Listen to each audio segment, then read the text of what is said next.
महाराष्ट्र इमारत व इतर बांधकाम कामगार कल्याणकारी मंडळाचे कामकाज मनमानी व भ्रष्ट कारभार चालू असून कामगार 26 कल्याणकारी योजनेपासून वंचित आहेत। कामगारांचे नोंदणी व नूतनीकरण इतर लाभांचे कामकाज कायदेशीर होत नाहीत। दलाल एजंट मार्फत कामकाज केले जातात। या संदर्भात सहाय्यक कामगार आयुक्त सोलापूर, अप्पर कामगार आयुक्त पुणे विभाग, पुणे राज्याचे कामगार आयुक्त प्रधान सचिव कामगार विभाग मंत्रालय मुंबई यांना 2 वर्षात 18 वेळा निवेदन सादर करण्यात आलंय।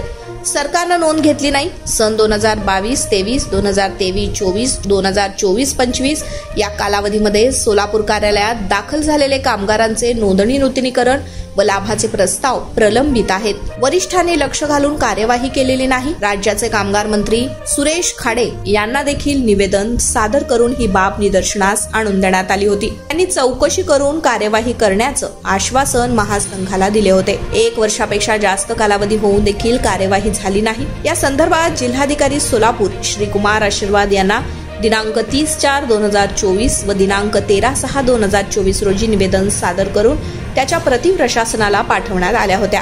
आजपर्यंत शासनानं दखल घेऊन महासंघाला उत्तर दिलं नाही, कार्यवाही केलेली नाही। सध्या बांधकाम कामगारांना शासनानं गृहोपयोगी संच भांडे वाटप करीत आहेत।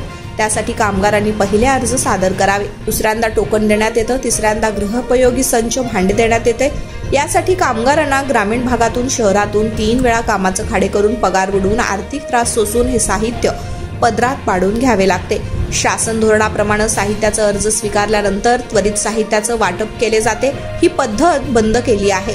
शासन व प्रशासनानं महासंघाच्या निवेदनाची दखल घेतली नाही, कार्यवाही केली नाही, उत्तर दिलं नाही म्हणून सरकारचा निषेध करण्यासाठी जिल्हाधिकारी कार्यालयावर दिनांक 15 ऑगस्ट 2024 रोजी दुपारी 12 वाजता कामगार मंत्री सुरेश खाडे यांच्या पुतळ्याचं दहन करण्यात येणार असल्याची माहिती कामगार संघटना महासंघाचे अध्यक्ष साथी बशीर अहमद, उपाध्यक्ष साहेबांना तेग्गेळी, जनरल सेक्रेटरी सिद्धार्थ बोराडे यांनी दिली आहे। या पत्रकार परिषदेमध्ये उपाध्यक्ष अशोक कांबळे, एजाज शेख, चंद्रशेखर बदलापुरे, छगन पांढरे, मिलिंद गायकवाड, महेश गायकवाड, सत्यवा गायकवाड, जब्बार पटेल आदी उपस्थित होते।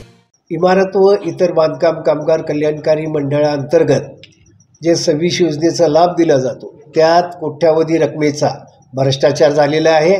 त्याची चौकशी व्हावी आणि अधिकारी कर्मचारी वर्ग सहाय्यक कामगार आयुक्त सोलापूर कार्यालयात वेळेवर येत नाहीत, 4 वाजता निघून जातात, 12 नंतर येतात, कामगारांचे कामं करत नाहीत।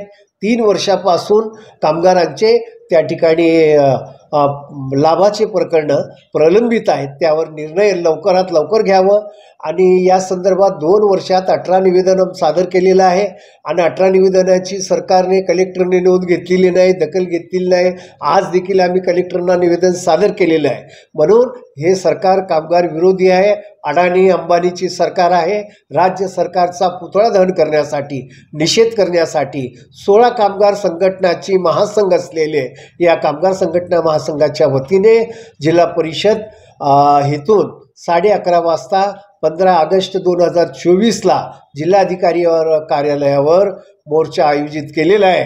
या मोर्चात कामगार मंत्री सुरेश खाडे यांचं पुतळा आम्ही तयार केलेला आहे आणि पुतळा त्या ठिकाणी कलेक्टरच्या कार्यालयात हे आम्ही जाळणार आहोत आणि सरकारचा निषेध करणार आहोत।